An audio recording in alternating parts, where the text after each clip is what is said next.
আরে কি করছো তুমি? তোমার বাবাকে ফোন দাও, ফোন দিয়ে বলবে আমি অ্যাক্সিডেন্ট করেছি। দেখো তোমার বাবা কি বলে। হ্যাঁ হ্যাঁ, আমি ফোন দিচ্ছি। আমার বাবা রফিক চৌধুরী তার পুত্রবধূকে অনেক ভালোবাসে। তোমার অ্যাক্সিডেন্টের কথা যদি শোনে পাগলের মতো ছুটে আসবে এখানে। ফোন দিচ্ছি, এখনই ফোন দিচ্ছি আমি।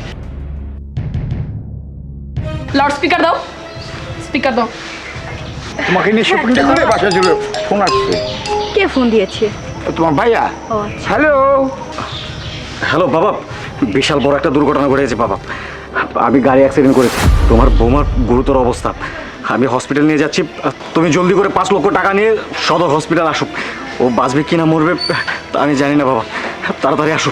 ও মাই গড, ও মাই চাঁদ, তোমাকে আমি কিভাবে বোঝাবো? ওহো, তুমি কি ভুলে গেছো যে তুমি রফিক চৌধুরীর একমাত্র ছেলে? আরে বাবা, যে ফকুনির বাচ্চা মরে গেছে তার জন্য কোনো টেনশনের দরকার নেই। তুমি চলে আসো, তোমাকে আমি ওই এমপি মেয়ে দিয়ে বিয়ে করাবো, লাখ লাখ টাকা পাবে। আর শোনো, যার বউ না মরে যা তার কপালটা রাজকপাল, বুঝতো? তোমার সামনে সৌভাগ্য ভালো আছে। চলে আসো। আর ওই 5 লক্ষ টাকা ওই আমি খরচা করতে পারবো না। চলে আসো, চলে আসো। হ্যাঁ, বাবা কি হয়েছে? তোর ভাইয়া একটা বোকা। হ্যাঁ, আরে বউ মরে গেছে, তাতে কি হয়েছে? কপালটা আরো খুলে গেছে। এমপি মেয়ের সাথে ওকে বিয়ে করাবো, অনেক টাকা পয়সা, ধন সম্পত্তি, অনেক কিছু পাবো। হ্যাঁ হ্যাঁ, তুমি একদম ঠিক কথাই বলেছো। এবার বাসায় চলো। চল চল চল। কি হলো? তো আমার কথা বিশ্বাস হলো? খুব তো জোর গলায় বলছি রে, তোমার বাবা আমাকে ভালোবাসে। এই ভালোবাসার নমুনা। আমি জানতাম তোমার বাবা এমন কথা বলবে। খুব গর্ব না বাবাকে নিয়ে? এবার তুমি আমার মাকে ফোন দাও, আমার মাকে ফোন দিয়ে দেখো আমার মা কি বলে। তোমার মা কি বলে? তোমার মা একই কথা বলবে। বোঝো না, সবার গার্জেন এরকম কথাই বলবে এরকম সিচুয়েশনে। জীবনেও না। আমার মাকে আমি খুব ভালো মতো চিনি। তুমি ফোন দাও। হ্যাঁ, আমার কথা তো বিশ্বাস হবে না, তুমি ফোন দাও। ওকে বাবা, আমি ফোন দিচ্ছি। দাও, ফোন দাও। কে ফোন দিল কত? আরে হ্যালো। হ্যালো মা, মা অবস্থা খুবই সিরিয়াস মা। একটা দুর্ঘটনা ঘটে গেছে। আমি গাড়ি অ্যাক্সিডেন্ট করেছি। আপনার মেয়ে গুরুতর অবস্থা। আমি হসপিটাল নিয়ে আসছি। 5 লক্ষ টাকা লাগবে। দ্রুত টাকা নিয়ে হসপিটালে হাজির হন।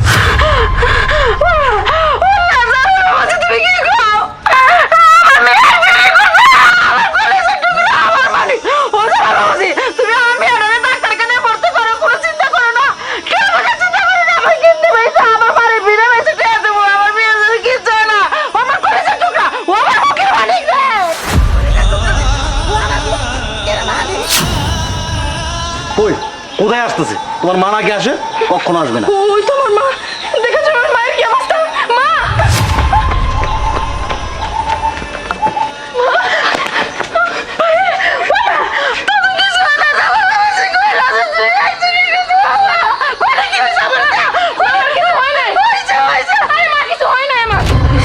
ঠিক আছে?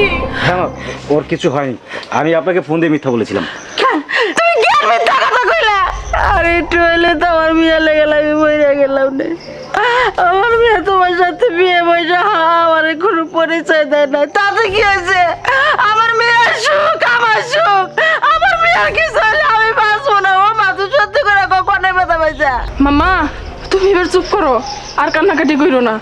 শিশির যা করছে আমার কথাই করছে। আমি কইছিলাম শিশিরে তোমার কাছে ফোন দেওয়ার জন্য। শিশির সাথে সবসময় ঝগড়া লাগাই থাকতো। শিশির কয় ওর বাবা আমার বেশি ভালোবাসে, তুমি আমারে ভালোবাসো না, ওরে দেখতে পারো না। এই জন্য তোমার পরীক্ষা করার জন্য শিশিরে আমি কল দিতে কইছিলাম। এই জন্য কল দিছিল তোমারে। আমার কিছুই হয় না মাইজাম, ঠিক আছি। হ্যাঁ মা, প্রতিনিয়ত ওরা আমার মধ্যে একটা বিষয় নিয়ে ঝগড়া হতো।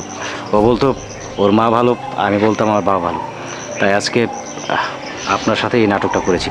তবে আজকে নাটক করাতে একটা জিনিস আমি ক্লিয়ার হয়েছি, পৃথিবীতে আসলে মা তো মাই, তাই না? মার থেকে আপন কেউ নেই। এটা আমি খুব ভালোভাবে বুঝতে পেরেছি। আরে বুকা ফুলা পান কোথাকার? মার মতো না আপন হয় না। মা তো মাই। সন্তানরা যতই ভুল করুক মারা রাগ করে দুটো ধমক দেয়, কিন্তু মনে থেকে কোনোদিন অভিশাপ দেয় না। কিন্তু এই ধরনের কাজ কাম করবে না।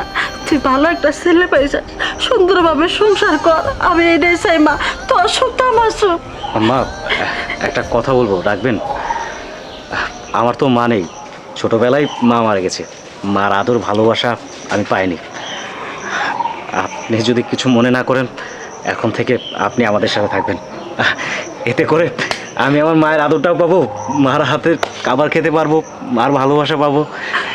ও জামাই বাবাজি, এই গরিব মাসের হাতে খাবার তুমি খাবা, আমাকে তোমাকে বাড়তে নিয়ে যাবা?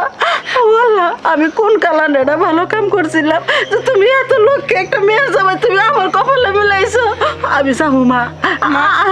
কান্নাকাটি বন্ধ করো, চলো এবার, চলো গাড়িতে উঠো।